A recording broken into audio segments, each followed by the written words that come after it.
Okay, so there's our handle. I can't see it, Dad. There's our handle. You grip it like that one. And don't get the edge because you want that to be thicker. And take off the wood that's downstream of, downstream of the top of the handle. Another way to do this is take a pocket knife and then dig it out. Now it's going to be hard to dig out. Or a chisel. So you can use a chisel if you want. See, it's going to be hard to deal with that knot. This is going to make it impossible. You can knock the knot out. See if that makes it easier to cut. Is that where a tree branch was or something? No, that's where a diamond would have been if it had another million years and maybe 3,000 or 4,000 feet deep. He's crazy. Smooth it out. Because those pocket knives are going to make nice gougey cuts, but they're not going to be flat in the least.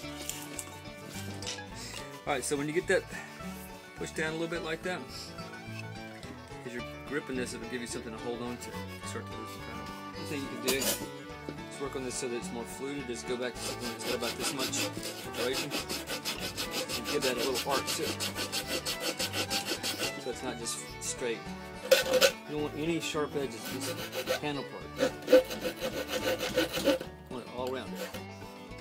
Let's hope this works. Grab it.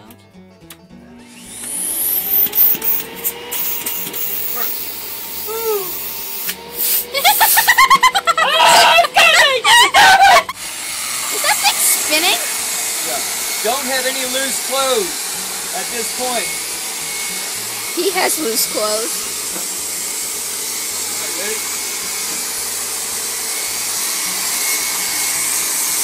How about wear goggles at this point? You got a vacuum, it's all the stuff going this way.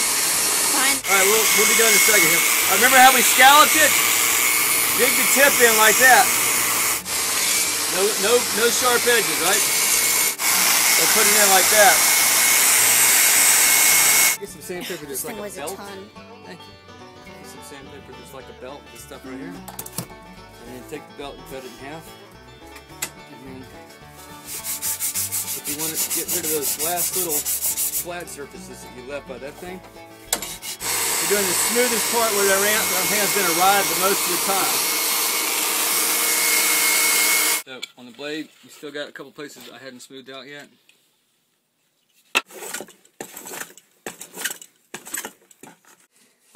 Then on the end part right here,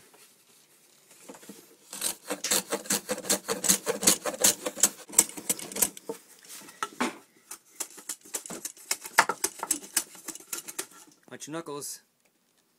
Sometimes you get in trouble. All right. Dad, can we do the rest of this tomorrow? We're almost done, Cap. That whole tomorrow. You're a champion to stay this long. Oh my God, I'm close. Dad, your whole knuckle's bloody. Sorry.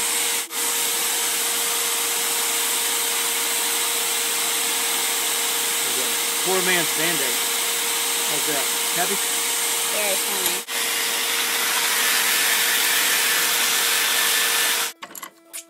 Total time, an hour and 20 minutes, and it's not showroom ready, because this part's still got to be done. It takes a lot of time, but we got the child holding it like this or like that, safe, and like that, and then if they run their hand up and down the paddle, which they will occasionally, and then there's no sharp stuff here to jam into their fingers if they go down the paddle like that. They're not going to have their hand down here, so you could leave it rough like this and go ahead and treat it. You'd have a paddle ready to go in about an hour and a half that's like this. The sander helps a lot, but you can do it with this stuff pretty good. Alright, there, take a picture of that mess. And the warning, ready? Warning. You get ready to do your monogram, right? And you go whack, and it splits the paddle all the way in half. So that's no fun.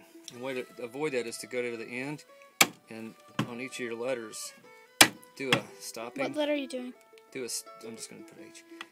Put a stopping cut like that, and then cut between the cuts, not too deep.